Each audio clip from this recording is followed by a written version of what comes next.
This is Make It Plain. Make It Plain. MIP With Masamela Matfumo. Mark Thompson. Make It Plain. Get woke.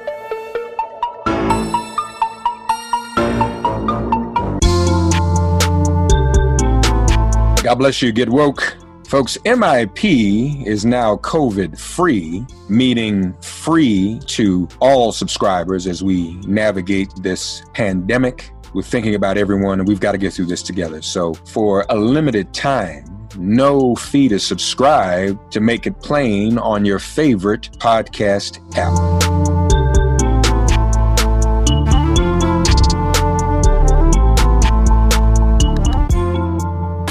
Ladies and gentlemen, once again this week, as you know, we have been talking to influential Black women.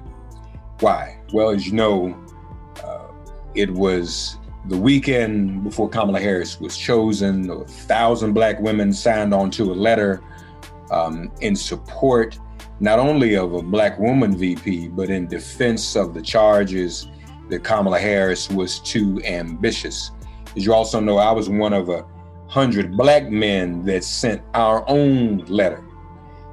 This is our time, and it is particularly time for Black women who for years have been the backbone of our Black churches, have been the backbone of the civil rights movement, and have been the backbone of the Democratic Party. And it's high time that Black women be recognized. A Black woman deserved to be on the ticket, and most certainly a Black woman deserves to be on the Supreme Court. And so when you see Kamala Harris, and as you saw her in the debate, that's because of the work of a coalition called Win with Black Women. So every week we've been talking to one of these dynamic Black women, one of these dynamic queens about their role and what it all means. And so we're going to do that again today with my very special guest. She's the chair of the Public Policy Committee at the National Coalition of 100 Black Women in Northern Virginia. But she is also, and she's been in state and federal government working on policy. She currently, though, is vice president of foundation and institutional giving at the Atlantic Council, where she leads the fundraising and stewardship of major donors. Her responsibilities include strengthening and expanding relationships with philanthropy and government in the United States and internationally, and has led to multi-million-dollar contributions. She's a member of the management committee representing the organization's 9-member senior management team, and she leads a team of 4 professional staff that enjoy working as strategic partners with 14 programs and centers. So even there, Black women are making a difference at the Atlantic Council. So we're happy to have with us Miss Gina Wood. Gina, welcome to Make It Plain. How are you? First of all, Mark, let me just say it's really an honor and a pleasure to be on your program today. I follow you, and I just really enjoy all that you do for our community and just in terms of keeping our voices raised. But I am just I'm feeling really great today, feeling really honored as a Black woman, feeling very proud of a Black woman, and most importantly, very proud of our MVP, Senator Kamala Harris. She did great at the debate, didn't she? Absolutely, absolutely. Did not miss a beat. Yeah. And was very well prepared. And I've been talking with several sisters today. Gina, it is a tightrope that you have to walk as a woman because, especially as a Black woman, because, some people would love to say she was sapphire and she wasn't. You have to be strong and confident and yet unfairly, but yet sidestep some of the stereotypes that they like to put on Black women, don't you? Absolutely, absolutely. And it hurts more so when I see other women, particularly Black women, being critical of Black women and what they should or could not have done. But the reality is we saw authenticity in Senator Harris last night. I thought she was just incredibly responsive. People were criticizing whether or not she answered the questions. The questions sort of facilitate the conversation. She was there to convey a message, to really demonstrate her leadership, her expertise, her knowledge, her ability to, on day one, walk into that White House with soon to be, hopefully I pray, President Biden, to be ready to get back to the business of our country and the needs of Americans. In terms of answering questions too, it's also interesting to me how we demand, and Pence even demanded, answer this question. But that demand is not made of men, and that was a problem. First of all, I think the moderator could have even done herself a favor and say, Mr. Vice President, you are talking over two women. I mean, if she had just said that, even Susan Page's credibility would have shot through the roof, don't you think?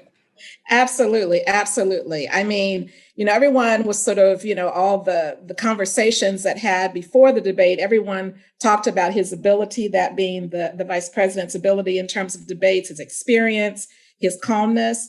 But, I saw through all of that calmness that he's very disrespectful to both the moderator and to Senator Harris. And I was really proud how Senator Harris was able to just withstand her own in terms of making sure that she was still able to, because she was about letting the American people know who she was and what she can do.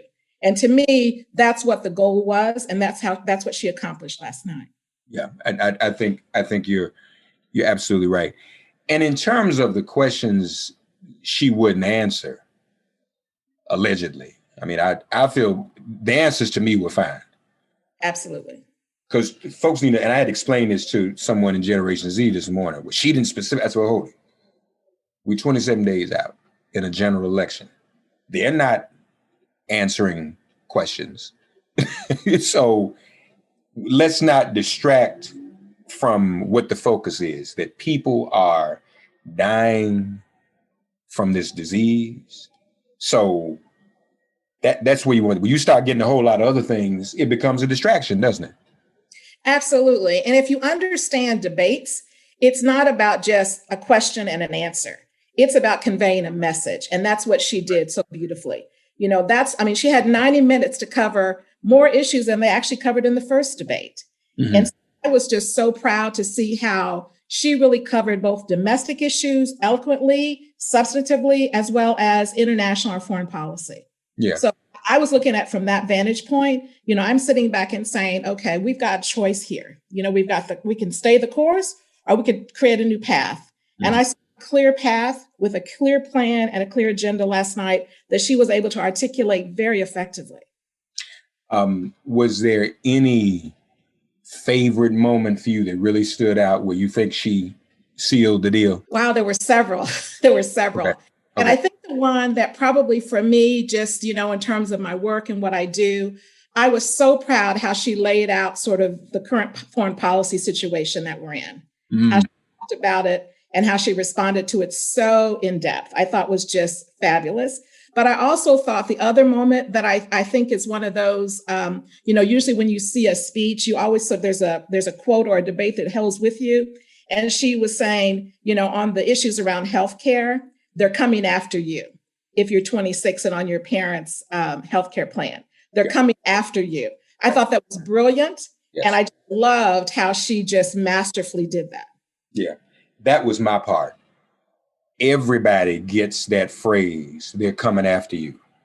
That was a compelling, anybody watching, that's when people stood up a little bit. So wait a minute, if I have diabetes, they're coming after me. If I have hypertension, and the way she rattled that off, to me, I think that's when it was sealed, frankly.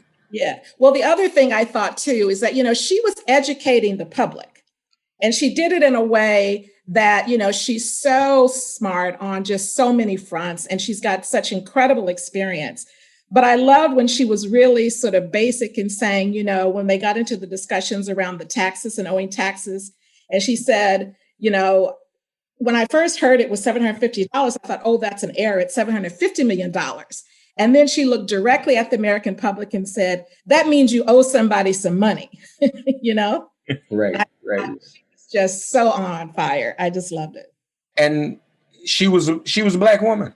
You know, people, Absolutely. all the memes have been, you know, that look that you all give us, that expression you can give that lets everybody know, no, that ain't right. Mm-hmm. And she did that and didn't lose a step in terms of doing it. And I think she handled that very well. You, my guest folks has worn a number of hats, including in the Department of Justice at one time in her career, director of the staff of the Coordinating Council on Juvenile Justice and Delinquency Prevention and what have you. So from that lens and your experience there, Kamala Harris obviously was a prosecutor. The operation that Russia ran on her when she first announced, and it's really ongoing, prosecutor, Pence played the card last night. You've locked up African-American men, even though we know Kamala Harris is not specifically or solely responsible for mass incarceration. But, you know, they said Kamala and Hillary were, no white man was, Gina, you know, just for the women. So you know, but from that lens and from your experience, what can you say to our audience about your confidence in what Kamala Harris and Joe Biden would do in the White House when it comes to criminal justice improvement and reform? You know, I couldn't be more confident. You know, there's only so much you can put in your bio, but this is really an area for me that's very personal. You know, Mark, going back to my early career, going back to Oregon. In Oregon, I worked for the governor and worked in juvenile justice and revised, you know, juvenile codes. You know, at the Department of Justice, you describe my work in terms of initiatives, working with law enforcement, and working with, you know, prosecutors and coming up with best practices. And then I had the real honor and pleasure of being in South Carolina, of all places, heading up the Department of Juvenile Justice. So I've seen the whole trajectory for young African-American men and women in terms of the system and the implications of the system, both from a policy standpoint and the laws, all the way through to the system itself and how decisions get made. Mm-hmm. So, you know, when I think about, you know, and there's a perception in terms of prosecutors, and that's all that they do. But if people really took the time to look at Senator Harris's record, you know, she was focused on the real criminals. I mean, child abuse was one of the big issue areas that she dealt with. You know, she not only had to prosecute criminals, but she also looked at ways to prevent some of those things. She looked at it much more holistically. And that's where people, I think, lose sight of. They look at it in one dimension and not multidimensional. And that's where I feel very confident that she's going to bring that, and particularly at a time when we're dealing with so many issues, you know, with regards to criminal justice, that I think that's going to be one of many issues that she's going to be able to contribute and have true impact in this country like we've never had before. I mean, keep in mind, California is the second largest to the U.S. Department of Justice's system in terms of justice. So she is more than qualified to address that issue as well as others. Yeah, I would agree. And when some of us were trying, when she was to run for president, we were trying to defend her from some of the attacks. You know, it was interesting. There was one accusation, speaking of children specifically, people look at it in one way. There was like and you may be aware of this, there was a something like a Craigslist for sex workers in California. They got on Twitter, oh, we don't like her because she shut down our Craigslist. But then when you looked at it more deeply, Gina, it was because that site was also being used for child sex trafficking. Exactly. And when people put that out there, that's the only thing that shut it down. Because people are like, well, okay, you can be for sex workers, but you can't have a site that is put. And Kamala didn't even hesitate to shut it down. So a lot of times you only get half of that story. And I think, again, that's a way of marginalizing women. You know, men aren't put under that same level of scrutiny. And it's also, Gina, I'd like you to speak to this. It's also, I think we had a very powerful lesson in the Breonna Taylor case. People say, oh, I'm not voting don't matter. Some people said, we don't like Black prosecutors. Why do we need prosecutors? Well, that's why.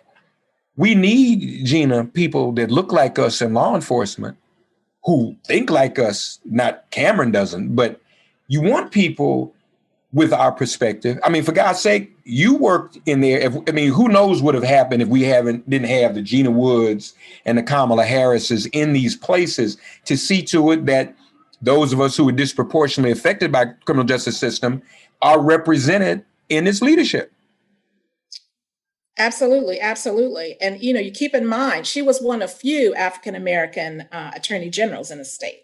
That's right. And you go down to, if you look at the judicial level, if you look at the defense attorneys, you look at prosecutors, the numbers are very, very small. So we don't have a lot of African-Americans, even people of color, in those positions that are making those decisions. And so that has a direct impact. So when people talk about elections, it really is not just the presidential election, it's all levels of election that we must get involved in.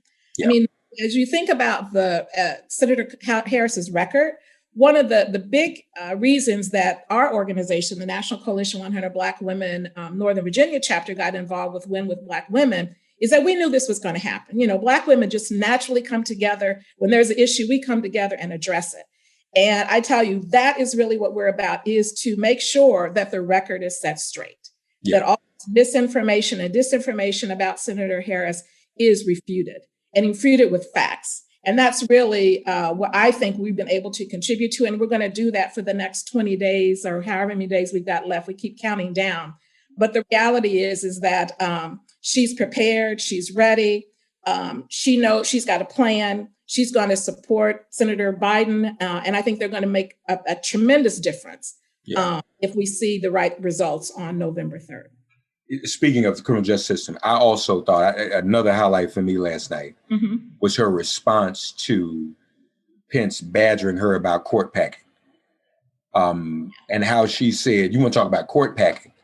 All these unqualified, judges. And she said not one of them is Black. She pointed that out to people. Right. But it's not just the Supreme Court. You've got, that's a lifetime, but also when you look at those next level judges, there's not a lot of diversity there. And I think Trump has broken records in terms of the number of appointments in the appellate court and some of these other courts. So that's why it's really important, I think, in terms of us thinking about that. But, it's kind of like this. It's a lot of rhetoric. It's a lot of game playing. But at the end of the day, they're not serious about what the needs are for America. The current administration is not serious about the needs of the American public at all. And that's why I just hope that people will get out to vote and make sure they make a plan to vote. That's so, so important. Yeah. You hear people talk about it's a life or death situation. It truly is a life or death situation. People are dying. If you just look at the one question that started off the whole debate last night, which is the coronavirus, and if you think about the disproportionate number of people of color that have died, it's unbelievable. Over 210,000 people have died that could have been saved. Mm-hmm.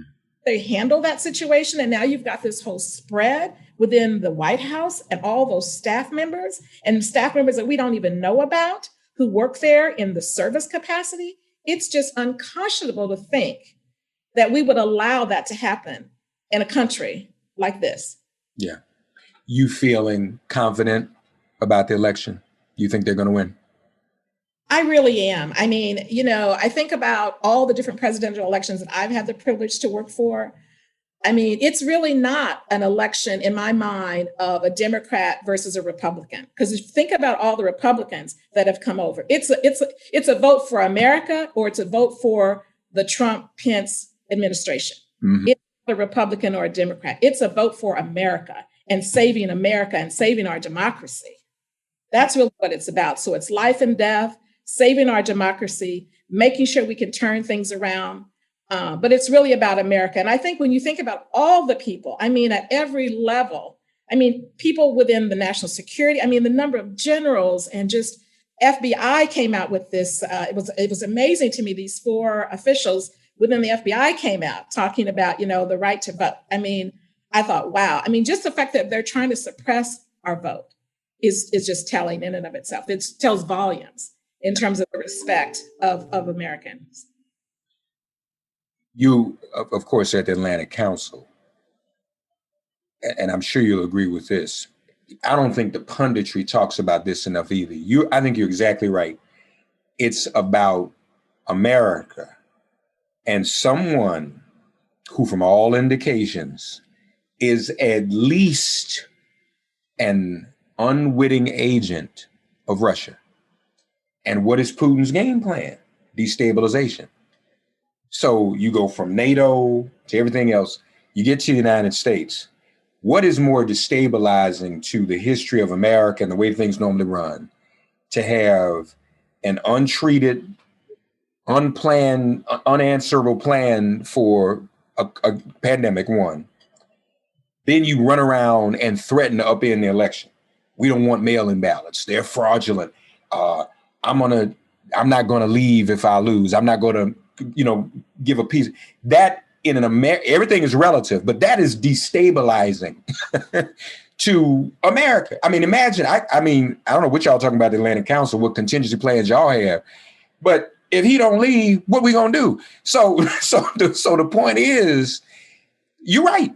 This is really about what the way things ought to be versus playing around with someone whose job is to cause destabilization, isn't it? Right. And I should probably preface by saying that my views are my own views. I don't represent the Atlantic Council in this conversation because the Atlantic Council is a nonpartisan organization. And so whomever is in the administration, and we've got an excellent track record in doing that. But from the vantage point of an African-American woman, an individual, and particularly for the organization of the National Coalition 100 Black Women, we are very concerned about, issues around safety, issues around, what's going to happen with regards to what's happening globally. I mean, when you think about, look at our allies, those are important partners for the United States. And they're watching. I mean, this is probably the most watched election globally that we've ever had because of what's happened in the last 3.5 years. Yeah. And so, it's important to think about, what is our role going to be? What's the experience? And I think, again, when you look at Biden's experience, they like to talk about how many years, but at least he knows how to build relationships. And then you think about Senator Harris. She's served on, two of the most important committees that deal with international relations.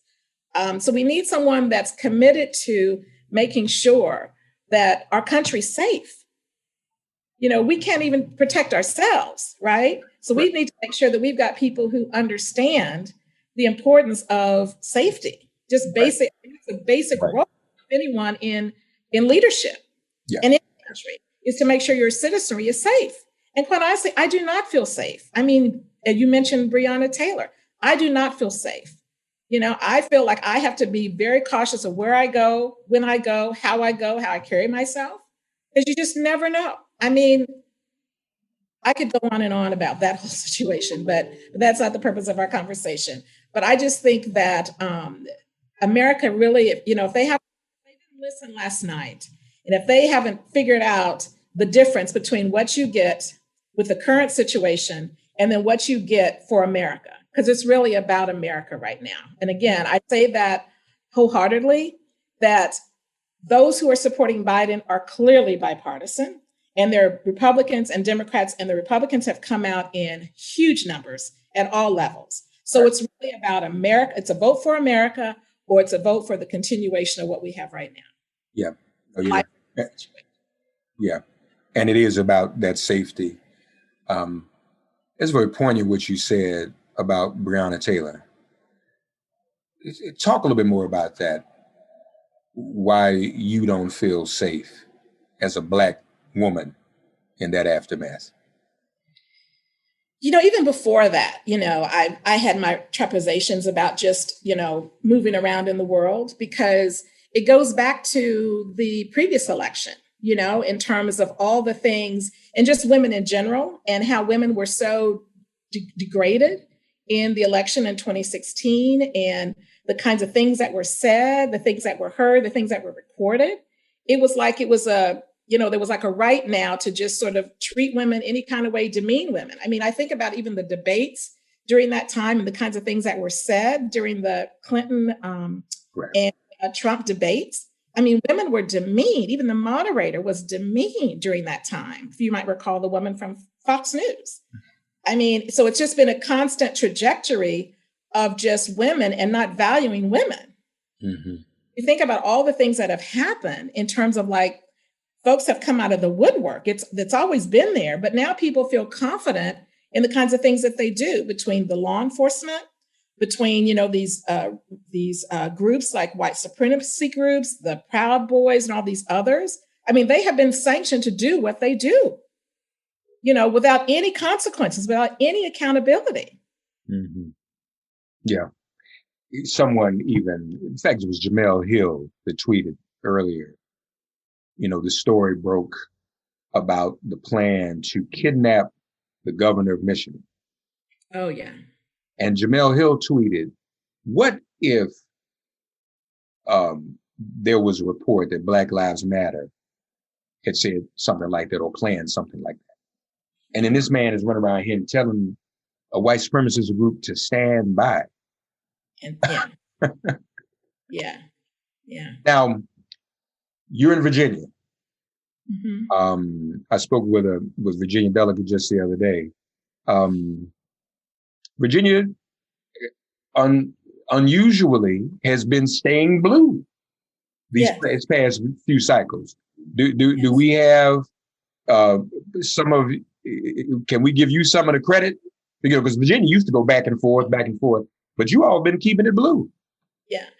And the reason being, if you look at the statistics and the data from previous elections, Black women came out and voted. So Black women helped change. I remember sort of having this sort of tiff and taff with my friends outside of Virginia saying, oh, Virginia's purple, Virginia's purple. I said, Virginia is blue. It's as blue can be. And so we have strong leadership. We have record numbers of Virginians in Congress. We have record numbers in terms of our two state U.S. senators, and they're working hard. I mean, they're working very hard, and they've got a lot that they're up against. You know, particularly in the Senate, where you have really a stalemate of just nothing's going to get done. But we've been very fortunate to have good representation in electing a record number of women even to Congress. So it's going to be tough because the Republicans are pouring a lot of money into certain areas here. But I'm excited that we have a young man who's running in the southern part of the state, who's someone I remember when he was, I think he was like an intern at the time, and now he's married. He and his wife are physicians. And so I'm looking forward to a Congressman Webb.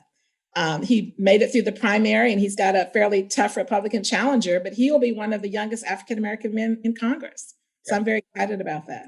Yeah, no, that's great. That's great.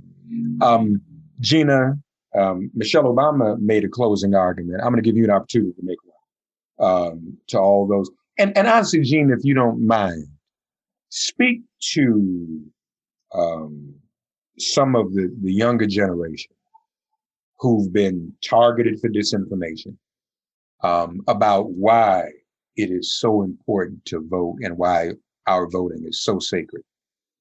Yeah. It's so hard to think about the right words to say in such a short period of time. But I have had opportunities to do some phone banking. I had some opportunities to send notes and things like that and just try to do what I can in the midst of everything that's going on. But, I always think about, seek the truth.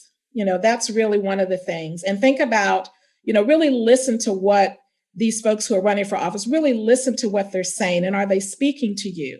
Are they saying that they're going to do things that are going to make your life better, make your life, give you optimism, And so that to me is the thing is that, don't discount the vote. Don't discount that it's not worth it, that it doesn't matter. It matters more than you think, because if it didn't, our ancestors would not have been in the streets dying to allow us to have this opportunity. And now we've got a situation where people are trying to take it away from us. And it's unconscionable to think that we would not fight for that and to ensure that we have the right people representing us, who care about us, who want to make our lives better, make our communities better. So really think about truth. I mean, one of the things, in addition to our former First Lady, Michelle Obama, and her remarks were so powerful. But if you also read the article that was done, she's actually on the cover of Elle magazine, Senator Harris. She has so much optimism that's what we need. We need someone that's optimistic, someone who has hope, someone who has plans to make life better, because young people are struggling. I mean, there's a lot of struggle and they don't understand it. They didn't see it. Many of the young people that are voting today don't even know anything about 9/11 and the implications there. So, but I have actually seen a huge turnaround in terms of not only with Black Lives Matter, but if you look at the campaign, particularly in terms of the Biden-Harris campaign, there's a lot of young people involved in that campaign, working on the ground in states all across this country. So I think they do understand what's at stake. I think they do want things to be different. And I think they understand right from wrong. And they understand truth and lies. Yeah. So I just say, follow the truth. Follow the truth. Yes, ma'am. Yes, ma'am. Lastly, would you like to comment on the third participant in the debate last night, the fly?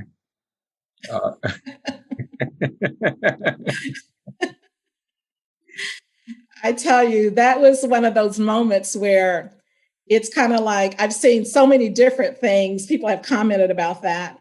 And, there's a message there. There's things don't happen.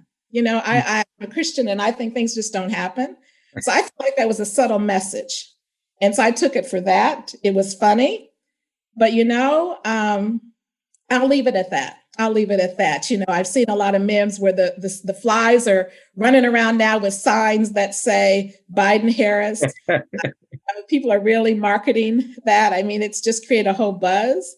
Right. So I'll just leave it at that. But I just thought that was interesting because I was saying to a friend, I said, usually a fly will come and it'll land and then it'll go on. But that fly stayed for a little while. Yeah. So it's peculiar, I guess, is what I'll say. It was a peculiar. What I've witnessed is that when a fly attaches itself to a living thing, when the living thing moves, the fly usually goes away. It might come back. I mean, if you watch National Geographic, a fly might land on a giraffe or wildebeest. Yeah. When it moves, it goes. It might come back. I've just never seen a fly linger while somebody's moving their head. And said, so, yeah, that was the moment. That was special. That was a moment. Yeah, and in these debates, it's always those little things that people remember forever. But we also will remember how well our MVP, Kamala Harris, did at the debate. And I think, as you said, you made a good point. It is about messaging. It isn't about being controlled by the other side, but instead about messaging. And as you said, educating the public. And that's exactly what she did. I think some people learned and got some things on last night that they would not have gotten as clearly and as efficiently otherwise. When you say they're coming for you, I think a whole lot of folks, Gina, was like, wait a minute. Mm-hmm. Exactly. Indeed. Gina Wood, the amazing Gina Wood, a veteran in so much policy work, and we appreciate her. And please be blessed in all the work that you continue to do and the difference you continue to make. And we look forward to celebrating the first African-American woman vice president very, very soon. Thank you so much. And this is just a step along the way for 2024. And I'll just leave it at that. Thank you so much, Mark. I really enjoyed the conversation. Thank you, Gina. God, you are our refuge. Send our ancestors to guard our doors. Cast out this virus from our communities and our bodies. Heal, bless, and protect everyone listening and their loved ones. Thank you for listening to Make It Plain and Get Woke. Remember to listen, like, and subscribe on Apple Podcasts, Spotify, and wherever you get your podcasts. If all minds are clear, it has been made plain.